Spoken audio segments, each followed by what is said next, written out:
पाकिस्तान को तालिबान ने दिया बड़ा झटका। आतंकियों के खिलाफ एक्शन लेगा तालिबान।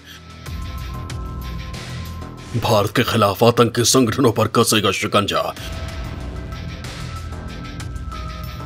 डोभाल के दाव से भारत को बड़ी सफलता। दोस्तों, भारत जहां भी जाता है अपना असर छोड़ ही जाता है और यही वजह है कि पूरी दुनिया में इसका जादू लोगों के सिर चढ़कर बोलता है। अब भारत का असर अफगानिस्तान में छाने लगा है। जी हां दोस्तों, कभी भारत के खिलाफ रहने वाला तालिबान अब भारत का गुणगान गाने लगा है। इतना ही नहीं, वो अपने जिगरी कहे जाने वाले पाकिस्तान के खिलाफ खड़ा हो गया है। अफगानिस्तान भारत का इतना बड़ा फैन हो गया है कि उसने पाकिस्तान को यहां तक धमकी दे डाली कि वो भारत के खिलाफ आतंकवाद पनपने नहीं देगा, और अगर ऐसा होता है ये पाकिस्तान के लिए अच्छा नहीं होगा। दोस्तों, तालिबान का बदला ये रूप दुनिया को चौंका रहा है। इस वीडियो में मैं आपको भारत के लिए तालिबान के बदले रुख के बारे में बताने वाला हूं। इसके साथ ही आप जानेंगे कि पाकिस्तान का भाई कहलाने वाले तालिबान कैसे अब उसके ही खिलाफ खड़ा हो गया है। तो ये सब जानने के लिए आपको ये वीडियो अंत तक देखना होगा। दोस्तों, अफगानिस्तान में जब से तालिबान शासन आया है ये तालिबान बदला बदला सा नजर आ रहा है।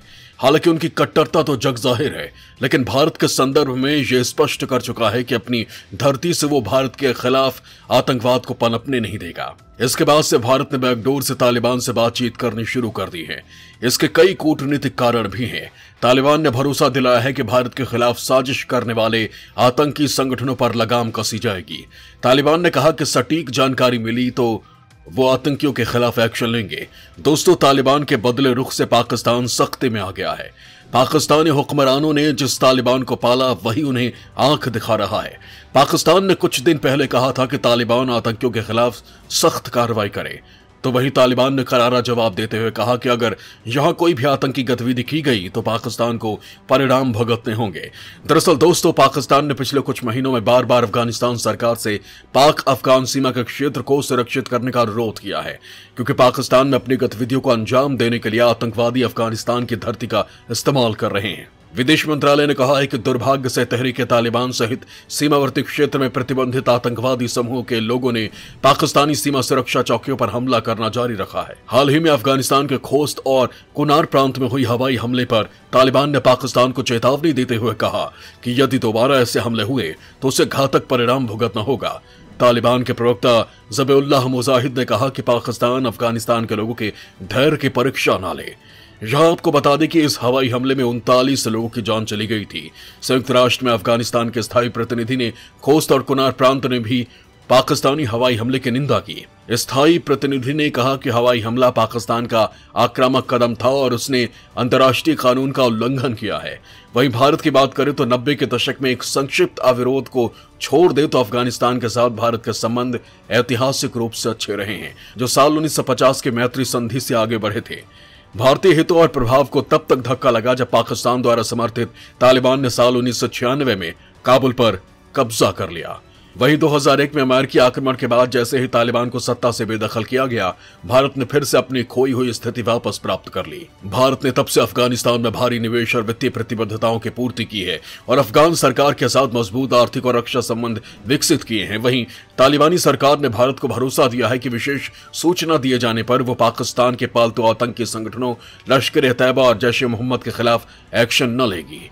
तालिबान ने कहा कि वो अपनी जमीन का इस्तेमाल किसी तीसरे देश के खिलाफ नहीं होने देगा।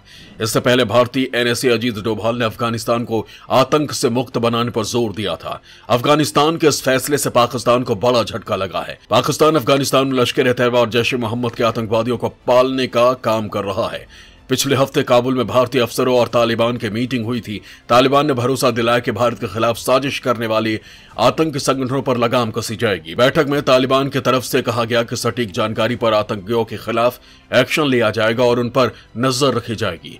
और विदेश विभाग के अफसर JP सिंह ने मीटिंग में हिस्सा लिया था। वहीं अफगानिस्तान की तरफ से रक्षा मंत्री मुल्ला याकूब, गृह मंत्री सिराजुद्दीन हक्कानी और विदेश मंत्री आमिर खान मुत्तकी शामिल हुए थे।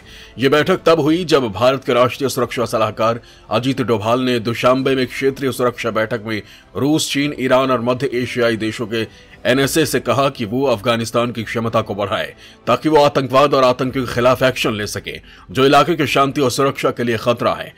काबुल और नई दिल्ली से मिली सूचना के मुताबिक तालिबानी नेतृत्व ने विशेष सूचना देने पर न केवल भारत में सक्रिय आतंकी गुटों जैसे लश्कर, हिजबुल मुजाहिदीन और जैश के खिलाफ कार्रवाई के लिए वादा किया, बल्कि अलकायदा के धड़े AQIS पर भी एक्शन लेने की बात कही है।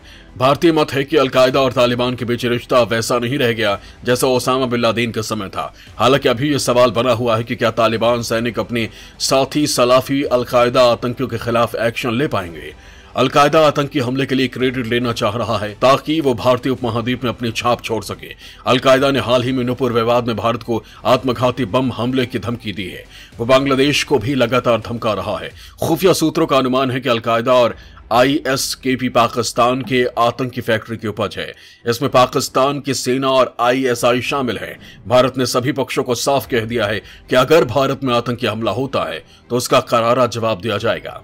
तालिबान ने जहां आतंकियों के खिलाफ कार्रवाई का वादा किया है, वहीं मोदी सरकार ने भी फैसला किया है कि वो अफगानिस्तान की दी जाने वाली मानवीय मदद और वहां चलाए जा रहे आधारभूत ढांचे के प्रोजेक्ट को जारी रखा जाएगा। भारत सीधे तालिबान के साथ संवाद कर रहा है। भारत को अब तजाकिस्तान में अपने सैन्य बेस को चलाने की भी जरूरत नहीं रह जाएगी। तजाकिस्तान तालिबान का विरोध कर रहा है, लेकिन वो खुद चीन के कर्ज जाल में फंस गया है। तालिबान से सीधी बातचीत की वजह से भारत के रणनीतिक हित बने रहने की उम्मीद है।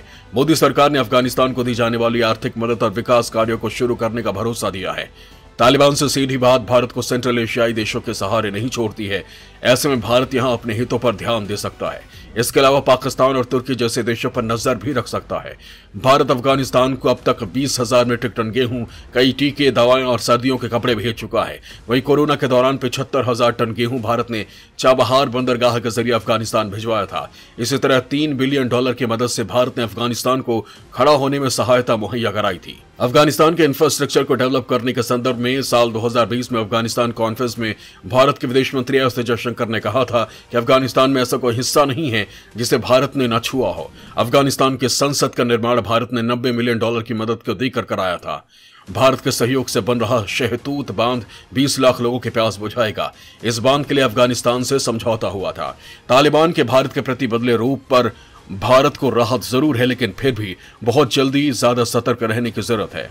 वैसे तालिबान में आर्थिक हालत बहुत बुरे हैं। तालिबान को यहां सत्ता तो मिली, लेकिन अफगानिस्तान की हालत खस्ता है। दूसरा, वहां पड़ने वाले अकाल के कारण भी अफगानिस्तान में खेती बाड़ी प्रभावित हुई।